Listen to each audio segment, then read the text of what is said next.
Hello guys, hey everyone, welcome to my YouTube channel science की पाठशाला। So guys, आज की इस वीडियो में मैं आपको जो एनसीईआरटी के क्वेश्चंस हैं वो बताऊंगी। ये क्लास 9th का 5th चैप्टर है, the fundamental unit of life. इसके बारे में मैंने आपको कंप्लीट पढ़ा दिया था। सेल के बारे में, सेल की डिस्कवरी, सेल की थ्योरी, सेल ऑर्गेनल्स के बारे में, न्यूक्लियस का स्ट्रक्चर, मैं सब कुछ आपको पढ़ा चुकी हूँ, सेल डिवीजन भी। सो गाइज, चलिए देखते हैं इसके जो क्वेश्चंस हैं कुछ वो। सो गाइज, हमारा फर्स्ट क्वेश्चन है difference between plant and animal cells. जो एनिमल सेल और प्लांट सेल में डिफरेंस होता है वो मैं आपको प्लांट सेल और एनिमल, जब मैंने सेल वॉल बताया था उसमें मैंने आपको प्लांट सेल और एनिमल सेल के बारे में बताया है। जो एनिमल सेल और प्लांट सेल होता है इसमें सबसे बड़ा डिफरेंस, मेजर डिफरेंस क्या होता है? यही कि जो प्लांट सेल होती है उसके अंदर सेल वॉल प्रेजेंट होती है और एनिमल सेल होती है उसके अंदर सेल वॉल एब्सेंट होती है। सो गाइस, चलिए स्टार्ट करते हैं। जो प्लांट सेल होती है ये साइज में लार्जर होती है एनिमल सेल के कंपैरिजन में। जो प्लांट सेल्स होते हैं इनके अंदर प्लास्टिड्स प्रेजेंट होते हैं। किस लिए? बिकॉज प्लास्टिड्स जो होते हैं वो प्लांट को डिफरेंट टाइप के कलर प्रोवाइड करवाता है। जिस तरीके से प्लांट में फ्रूट के अंदर कलर होते हैं वो कौन प्रोवाइड करवाता है? वो प्लास्टिड्स प्रोवाइड करवाते हैं प्लांट्स के अंदर। लेकिन एनिमल्स को डिफरेंट कलर की जरूरत ही नहीं होती, इसीलिए इनमें प्लास्टिड्स एब्सेंट होते हैं। जो नेक्स्ट है, प्लांट्स जो होते हैं उनके अंदर वैक्यूल्स प्रेजेंट होते हैं जो कि किसमें होते हैं? लार्ज साइज के अंदर होते हैं। ये क्या करते हैं? इनका साइज इतना बड़ा हो जाता है कि ये न्यूक्लियस को भी साइड में शिफ्ट कर देते हैं सेल के अंदर। और जो एनिमल सेल होते हैं उनके अंदर स्मॉल साइज में वैक्यूल्स प्रेजेंट होते हैं। जो प्लांट सेल है इनके अंदर जो सेंट्रियोल्स होते हैं वो एब्सेंट होते हैं और जो एनिमल सेल्स होते हैं उनके अंदर सेंट्रियोल प्रेजेंट होते हैं। अगेन सेल वॉल प्रेजेंट होती है प्लांट सेल के अंदर और एनिमल सेल में एब्सेंट होती है। नेक्स्ट, मैंने आपको गोल्गी अपरेटस पढ़ाया था, तब बताया था कि जिस टाइम पे प्लांट्स होते हैं उनके अंदर जो न्यूक्लियस होता है, न्यूक्लियस के जो सराउंड में जो एनिमल सेल होती है उसमें प्रेजेंट होती है गोल्गी बॉडी। लेकिन जो प्लांट्स होते हैं इनमें ये जगह जगह प्रेजेंट होती है गोल्गी बॉडी। तो इनको क्या बोलेंगे हम? डायक्टोसोम्स बोलेंगे। प्लांट सेल के अंदर तो डिफरेंट पार्ट्स में प्रेजेंट होती है सेल के किसी भी फीचर्स में, कहीं भी किसी भी जगह। लेकिन एनिमल सेल में क्या होती है? न्यूक्लियस के सराउंड में प्रेजेंट होती है।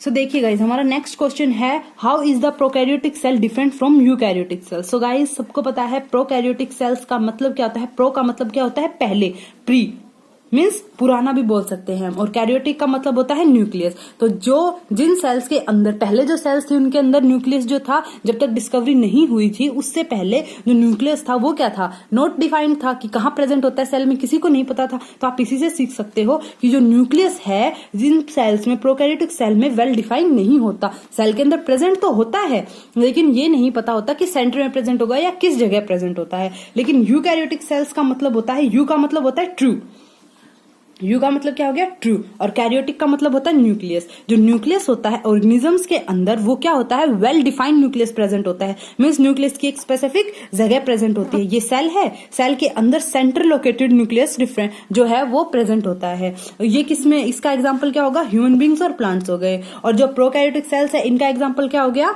बैक्टीरियाज हो गए। सो गाइज, हमारा नेक्स्ट क्वेश्चन है what would happen if the plasma membrane rupture और ब्रोकन डाउन। क्या होगा अगर प्लाज्मा मेम्ब्रेन रप्चर हो जाए, ब्रोकन डाउन हो जाए? सबको पता है, मैंने आपको बलून का एग्जांपल बताया था मेरी जो वीडियो थी उसके अंदर सेल मेम्ब्रेन में। अगर आपने वो नहीं देखी तो आप डिस्क्रिप्शन बॉक्स में जाके देख सकते हैं, मैं आपको लिंक प्रोवाइड करवा दूंगी। और आप जो मैंने आपको बताया था जिस तरीके से एक बलून होता है, अगर हम बलून को फोड़ दें तो क्या होगा? उस बलून के, मान लीजिए एक बलून लिया आपने, उस बलून में पानी भरा, तो अगर उस बलून को फोड़ दे तो उस बलून का सारा मटेरियल बाहर आ जाएगा। इसी तरीके से हमारी प्लाज्मा मेम्ब्रेन भी होती है। सेल का सारा मटेरियल, साइटोप्लाज्म, न्यूक्लियस, न्यूक्लियोइड्स किसमें प्रेजेंट होते हैं? सेल के अंदर। अगर उस सेल को फोड़ दे तो क्या होगा? अगर वो सेल की वॉल है सारी की सारी रप्चर हो जाए, प्लाज्मा मेम्ब्रेन, तो सारा का सारा मटेरियल है वो बाहर आ जाएगा।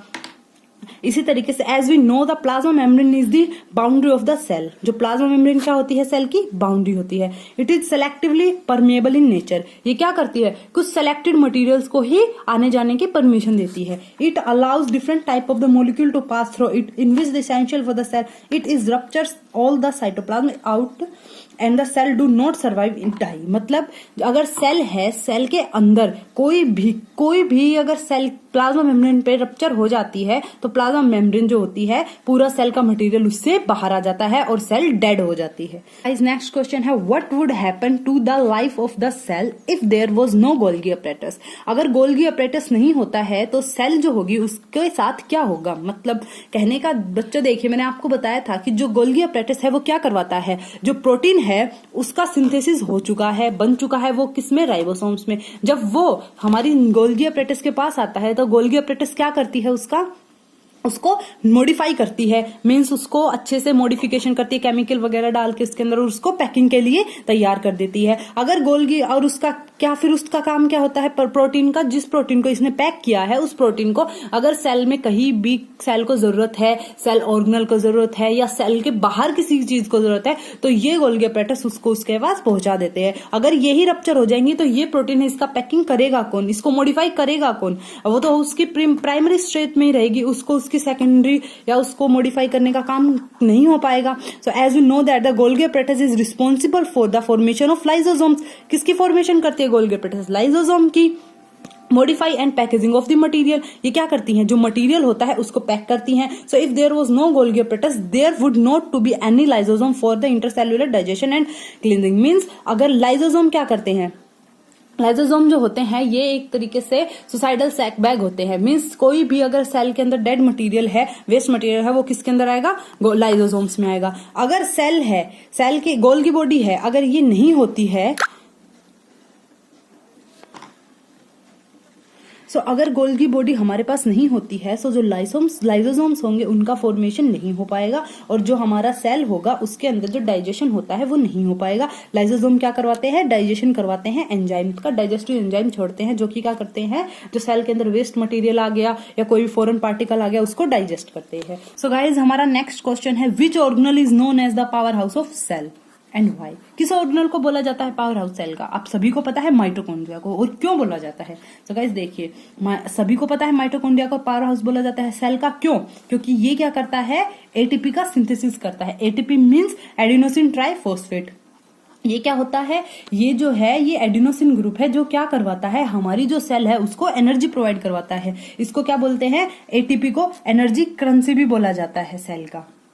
ये क्या होता है, एटीपी होता है, ये रिक्वायर होता है। बाय चांस हमारी सेल है उसको कोई भी फॉरेन पार्टिकल सेल के अंदर लेना है और या फिर बाहर, जिस तरीके से एक्टिव ट्रांसपोर्ट और पैसिव ट्रांसपोर्ट होता है। सभी को पता है एक्टिव ट्रांसपोर्ट क्या होता है, जिसके अंदर सेल को कोई भी मॉलिक्यूल अपने अंदर लेना है तो एनर्जी की जरूरत पड़ती है। तो सेल किस फॉर्म में एनर्जी लेगी, एटीपी की फॉर्म में। तो ये एनर्जी वहां यूज होती है, इसीलिए उसे एक्टिव ट्रांसपोर्ट बोला जाता है क्योंकि उसके अंदर एनर्जी खर्च हो रही है। तो यही होता है कि माइटोकॉन्ड्रिया का काम यही होता है, जिस टाइम पे सेल को एनर्जी की जरूरत है ये क्या करता है, उसे एनर्जी प्रोवाइड करवाता है। इसके एग्जांपल होंगे जैसे फोटोसिंथेसिस करती है सेल, रेस्पिरेशन करेगी सेल, मसल कॉन्ट्रैक्शन हो गई, हम कोई काम कर रहे हैं और हमारी मसल्स के अंदर पेन होने लगता है, ये भी क्या होता है, एनर्जी की कमी हो जाती है, उस वजह से होता है, वहां ऑक्सीजन की कमी हो जाती है। सो गाइज हमारा नेक्स्ट क्वेश्चन है what do lipid and the protein constituting the cell membrane get synthesize. जो लिपिड और प्रोटीन्स होते हैं वो सेल को कैसे सिंथेसाइज करते हैं, सभी को पता है प्रोटीन्स जो होते हैं वो राइबोसोम्स बनाते हैं। कहां से सिंथेसाइज होगा प्रोटीन, आरईआर से, रफ एंडोप्लाज्मिक रेटिकुलम। जो एंडोप्लाज्मिक रेटिकुलम है उसकी सरफेस पे डॉट लाइक स्ट्रक्चर्स इस तरीके से प्रेजेंट होते हैं। ये क्या करेंगे, ये प्रोटीन का सिंथेसिस करेंगे। और जो हमारा लिपिड्स है उसका सिंथेसिस स्मूथ एंडोप्लाज्मिक रेटिकुलम के थ्रू होता है। Protein are synthesized by the ribosome on the RER while lipid are synthesized over SER smooth endoplasmic reticulum. So guys हमारा नेक्स्ट क्वेश्चन है व्हाट इज ऑस्मोसिस। ये question मैं आपको बता भी चुकी हूँ, डिफ्यूजन ऑस्मोसिस में डिफरेंस भी, और इसकी जो वीडियो है वो मैंने डाली है, इसके एक्सपेरिमेंट की भी, इसका लिंक भी मैं आपको डिस्क्रिप्शन बॉक्स में दे दूंगी, आप वहां से देख सकते हैं। What is osmosis, osmosis is the diffusion of the water from the region of its higher concentration to the region of lower concentration through a semi permeable membrane.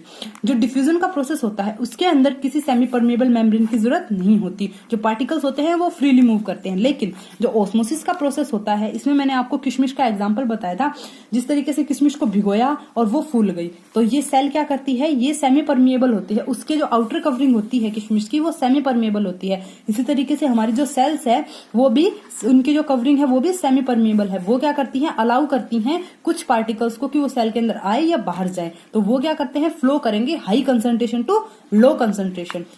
तो ऑस्मोसिस के प्रोसेस में जो वाटर होता है उसका flow होता है higher concentration to lower concentration के रीजन में सेमी परमेबल मेम्ब्रेन के थ्रू।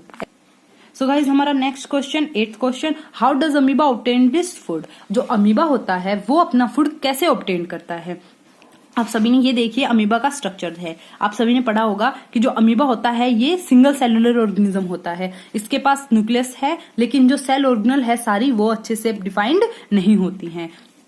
जो ये है अमीबा, ये क्या करेगा, जब इसके पास कोई भी फूड पार्टिकल आता है ये पहले तो उसे आराम से देखता है, लेकिन जैसे जैसे वो फूड पार्टिकल इसके नजदीक आता है ये क्या करेगा, अपने इस स्ट्रक्चर का क्या करेगा, चेंज कर लेगा अपनी स्ट्रक्चर को और इसके पैर लाइक स्ट्रक्चर निकाल देगा इस तरीके से उस फूड को एंगल्फ करने के लिए। तो ये ऐसे बनाएगा तो ये इनको क्या बोलेंगे हम, सूडोपोडिया। तो इन सूडोपोडिया को ये बाहर की तरफ व्यू करेगा और जैसे ये मान लीजिए फूड पार्टिकल है और ये सूडोपोडिया हो गए तो ये इस फूड पार्टिकल को अंदर ट्रैप कर लेंगे जैसे इसमें दिखा रखा है। ये सूडोपोडिया फिर यहां से बंद हो जाएंगे और ये फूड पार्टिकल कहां हो जाएगा, अंदर। ये फूड वैक्यूल है, ये न्यूक्लियस है और ये फूड पार्टिकल को अंदर ट्रैप कर लेंगे। फिर यहाँ कुछ डाइजेस्टिव एंजाइम या जूस सीक्रेट होगा जिसके थ्रू ये जो फूड पार्टिकल है ये डाइजेस्ट हो जाएगा और बाद में ये क्या करेंगे, वैक्यूल्स की फॉर्म में इसको बॉडी से बाहर निकाल देगा।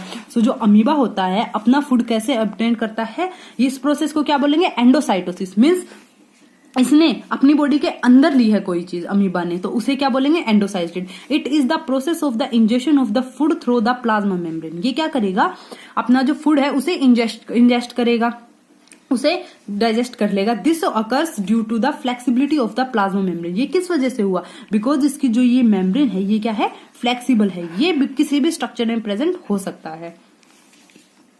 Which enables the amoeba to engulf food and other material from the surrounding। ये क्या करवाती है, ये जो है अमीबा को फ्लेक्सिबिलिटी प्रोवाइड करवाती है ताकि किसी भी डायरेक्शन से अगर फूड पार्टिकल आता है, बाय चांस इस डायरेक्शन से आ गया, अभी मैंने आपको बताया कि सूडोपोडिया इधर प्रेजेंट होते हैं, बाय चांस ये सूडोपोडिया अगर फूड पार्टिकल इधर आ गया तो भी इधर ये वाली पोर्शन भी इसी तरीके से दिखाई देगा हमें। यहाँ फूड पार्टिकल आ गया तो ये ट्रैप कर लेंगे और अंदर ले लेंगे इसको। सो अमीबा जो होता है ये फ्लेक्सिबल होती है, इसकी सराउंडिंग की वॉल्स जो क्या करती है, किसी भी डायरेक्शन से फूड पार्टिकल आए उसी डायरेक्शन में सूडोपोडिया को निकाल देती हैं और फूड को अंदर की तरफ ट्रैप कर लेती है। गाइस आज की वीडियो में बस इतना ही, मिलते हैं नेक्स्ट वीडियो में अगला टॉपिक। सो अगर आपको मेरी वीडियो पसंद आई हो तो प्लीज लाइक कर देना, चैनल को सब्सक्राइब कर देना और अगर आपको किसी क्वेश्चन में डाउट है तो प्लीज मुझे कमेंट सेक्शन में बताएं, मैं आपका डाउट क्लियर करूंगी।